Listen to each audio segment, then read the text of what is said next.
If you're not an activist or you're not really aware of the arcanes or the deep lore of activism, you may not know who is Richard O'Barry. Richard O'Barry is this guy. He is an ex-trainer who is known for have been historically the head trainer of the Dolphins, because there were several Dolphins that played Flipper in the TV series, the original TV series from the 60s.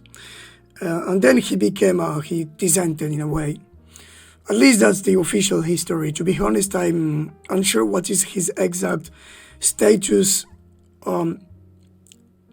job-wise. If he's registered officially as some trainer or something else, if he's recognized by the inmate or not. I have doubts on this. This is the kind of stuff that I want to research, whatever. This is not important. I mean, it is, but secondarily. Rick is also known, so he became like a big figurehead of activism since the 70s. Rick is also known for having liberated at least a dozen, probably more dolphins, ex-captive dolphins around the world, especially in South America, Central America, and the United States, also in Indonesia most recently. Well, there's Korea, but he was more of an advisor, I believe. And primarily today he is known for his activism against the well-known Taiji tribes in that southern poor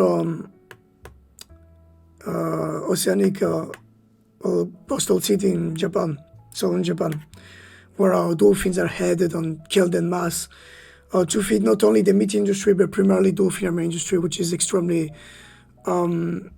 strong and powerful and extended in Japan. So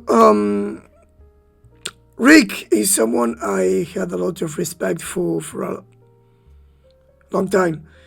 I support obvious disagreements when it comes to his views on his actions, in the sense that while I obviously support everything that has to do with liberations, I don't support his endorsement not only of sanctuaries as a whole, but his creation of similar sanctuary-like facility in Bali and in this small archipelago called the Karimanjawa in Indonesia, which is not exactly in Bali. It's more at the west, I believe. And if you look at least at early writings on views by Rick, his assessment of cetacean liberation, while incomplete, because obviously he remains in the mainstream, he still defends captivity on, well, not exactly training, but he's ambiguous on that.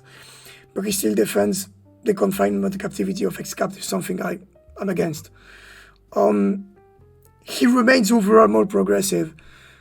The gist of it is, okay, he's ambiguous on that. I have to admit that he kind of flip-flopped on that matter, but early element, at least from the 90s and 2000s, seems to show that Rick was the only person among the different figures of our activism that insisted on how training as a structure was the tool of enslavement and coercion of captives. So in other words, according to Barry, when a dolphin is captured, trainers will try to somewhat break their mind. The idea is, when you put a dolphin in captivity, they don't consent to the tricks.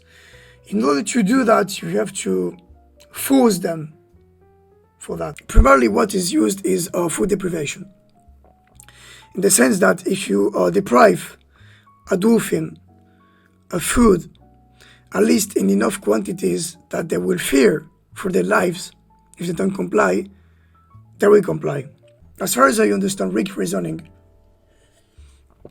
his idea is training relies on food deprivation. So his idea is that dolphins are fundamentally neurotic, that ex-captives seek food because of the structure of domination, because they were not only taught in that abstract behaviorist way, but because it is ingrained in their mind that if they don't receive the food by their trainers, they're going to die. And that makes sense because they were literally led to die if they didn't comply on 8. Also, this is important, dolphins, this is also a strong argument against the people that say that if you feed dolphins abstractly starting to bake or whatever, dolphins don't like that food, especially frozen food. Dolphins, this is what known from anecdotal evidence from solitary cetaceans in particular. Dolphins don't like that food. In order to force a dolphin to eat, especially frozen fish, you really have to force them. You need like strong compliance and whatever. So according to Rick, his whole idea is to, in a way, the program or to make an ex-captive realize that they don't need to beg anymore to feed. That the structure of domination itself, he doesn't word it like this. I word it in my way, but that's more or less what I understood from his documents. So this for me is an extremely strong reasoning for many reasons. Because it doesn't, first because it totally go against the whole behaviorist ideology and methodology behind training itself, with this whole idea of shaping the behavior of dolphins through some kind of brain conditioning, blah, blah. Instead of studying the dolphin with their own subjectivity as subject that suffer, that were the subject of a trauma, of a form of domination by humans, of a PTSD-like trauma, and which basically we need to weave a new form of social relationship which are more equal. That's my interpretation of the thing. My understanding of the Richard Barrett Sanctuary Project is that it is clearly more progressivist than his peers. Notably, it is not of commercial nature as far as I understand it. People don't visit it and don't pay tickets to visit it. I don't believe in this narrative that dolphins, while ex-captive cetaceans forget how to hunt and whatnot. So this is not a hot take, by the way, because here's the thing though, the people that claim this, how do they know this? How do they know this? Because yes, we know obviously cetaceans are beings of culture, right? Most of their hunting techniques are based on culture. Nonetheless, the thing is, first, you can perfectly have a learning process or cultural process that can articulate themselves on innate processes. Both are not incompatible. And B, it is extremely strange, especially at the light of classical Eurasian ontology, that an entire group of animals which evolved their entire body plan, an entire organ and collocation for what? 50 million years to specifically hunt and pursue nectonic prey, will not evolve some kind of baseline, innate, mostly gene-based drive that push them toward the pursuing of those prey, especially when we know that such innate grounds exist in big cats. This is something that we daily see in the behavior even of domestic cats. Anyone that owns the cats know that. Anyone that owns a dog knows that, you know, dogs that eat, that hunt even flies and whatnot, that even as young dogs will try to eat carrion and whatnot. Like, there are some discrepancies from breed to breed, but the gist of it is, my understanding of the bulk of data on big predators, especially mammalian predators, by etologists, is that in most cases, even when there is some degree of learning on cultural processes, which is undeniable in dolphins and whales, most of them, for obvious reason relating to natural selection, right, have like some kind of innate drive that pushes them toward pursuing prey, like domesticate, even quite young. They see like some kind of like schematic.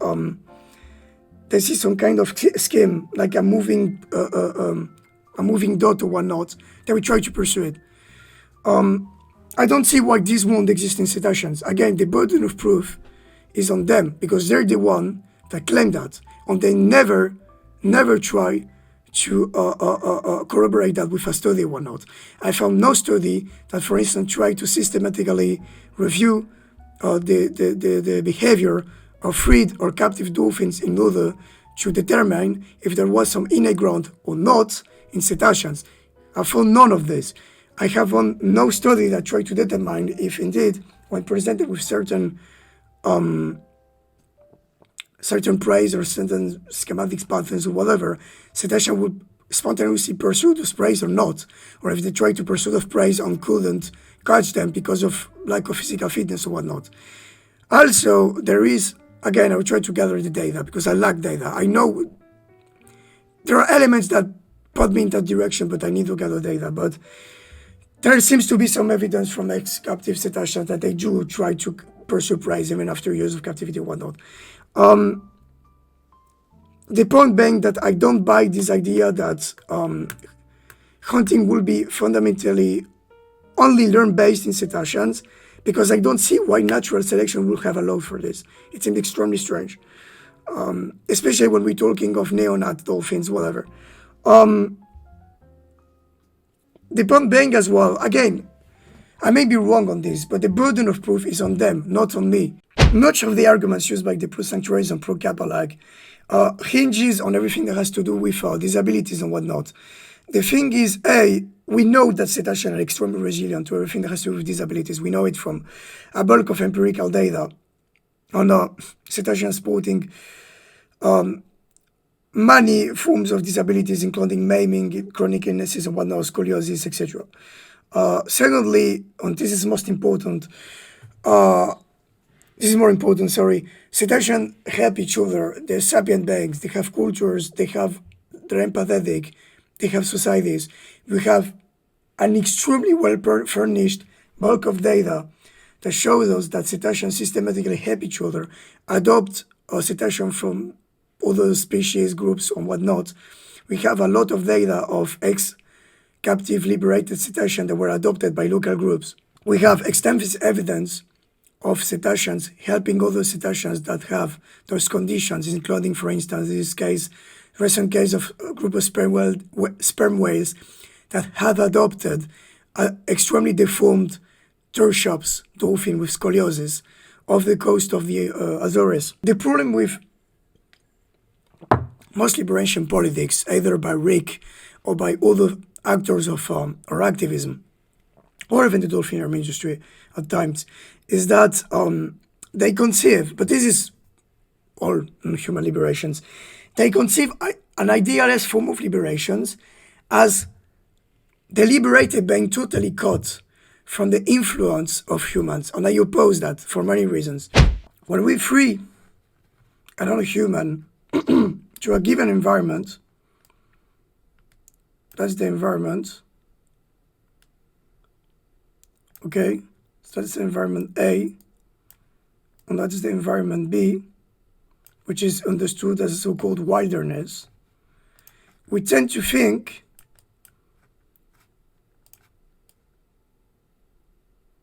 this as forcefully being excluded from that, as in humans should never be in contact with cetaceans, and never should be in contact with the so-called wilderness, and cetaceans should never be in contact with humans.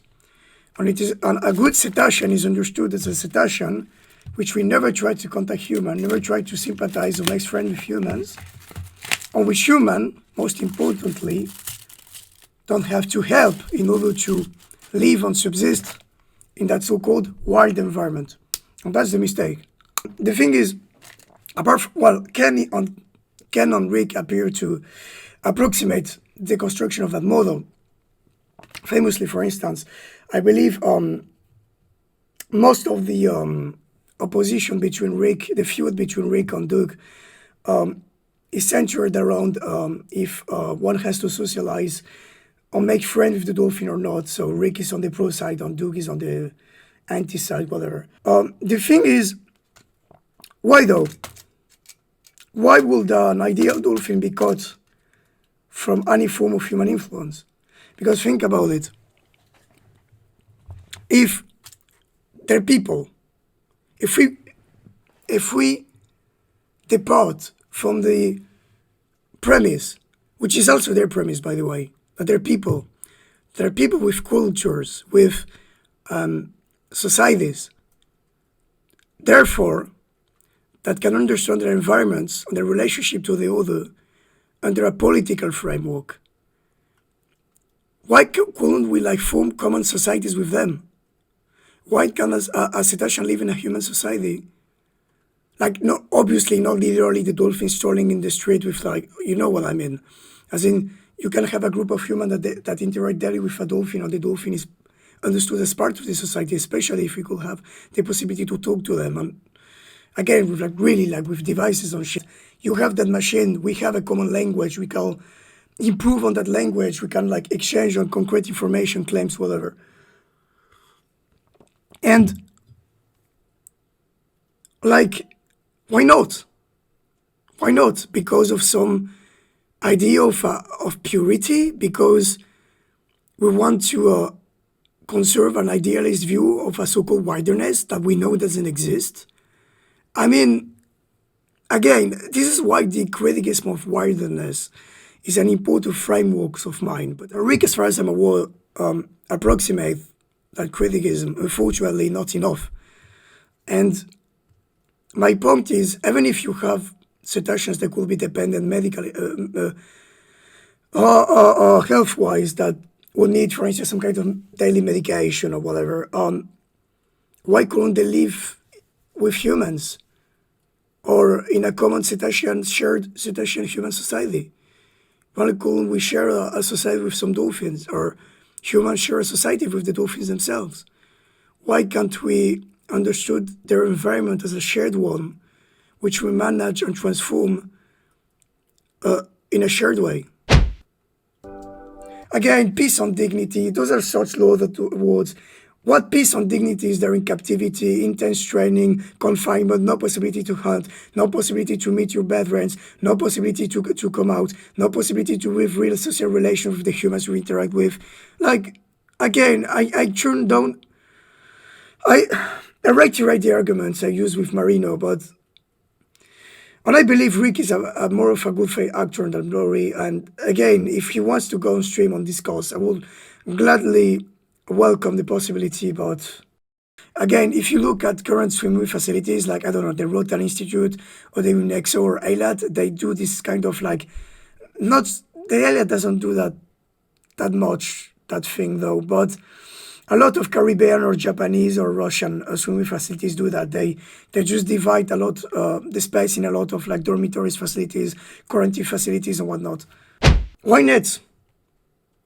It seems intuitive, right? Why nets? Because think about this.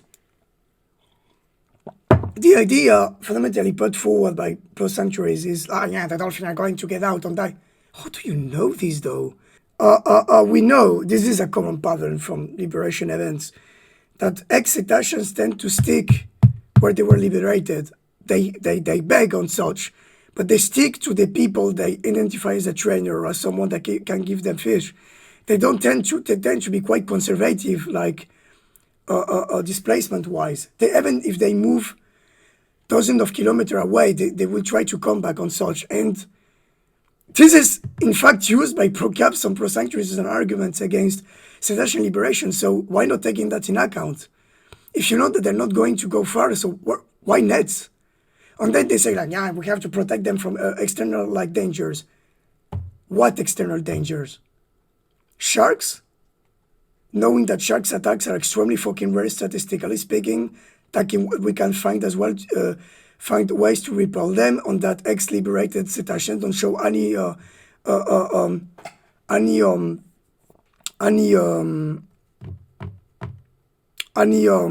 mark of shark attack, knowing that the presence of cetophagic sharks have diminished tremendously since 50 years in tropical areas, and that some areas are more shark prone than others. Red tides, something that sea pens can't avoid. Storms, idem. Like, come on, people, try to think about this. Why nets? Maybe you have good counter arguments, but if it's the guy, give them to me. Because I don't think the arguments used by pro-sanctuaries today are valid. They don't seem to make sense. This is the same fucking underlying logic than dolphinariums. I'm sorry for all the admiration I have for Rick. Again, that's why I would like to have a good faith debate with him. Is you're unfortunately falling for the same pitfalls that all of your predecessors. I wish this is why we need first contact, people. This is why my work is important, not my work, obviously. This is Russell's work, this is Andrew's work, this is Ken's work, this is all of our work. It's collective. But me going on that stupid island with the stupid prototypes is important, and other people need to do the same. I know it's costly. I know it means spending thousands of euros, of dollars into this.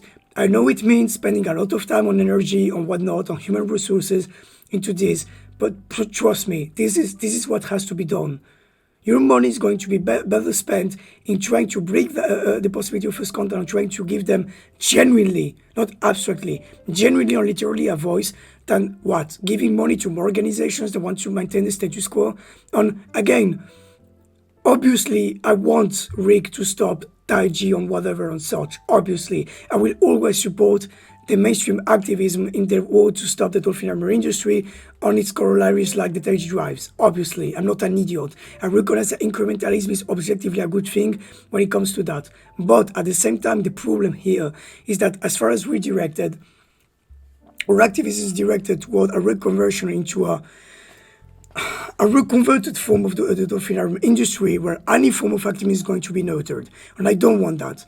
We need an activism, a cetacean-centered activism where cetaceans are able to speak for themselves, to make claims and to say, hey, my name is this on this, we want this on that, we want that fish, that territory, we live this on that. And then we can say concretely, what do we do? Yes, a smooth person here. Yes, it will be to see what you agree of, like, no activist pressure can force SeaWorld to give their dolphins. That's not how it works. It's absolutely clear that Merlins want either ownership of SeaWorld itself, or at least some of its facilities, or of some of their captives through some kind of deal. It's absolutely clear. Every piece of data out there shows that. And activists ignore that shit because activists are fucking dumb. Also, like, why can't they, like, interact with local dolphins? Try to weave new relations. This is the thing, though. Sanctuaries are the denial of the social relation. They're the denial on the obfuscation of the social and the political.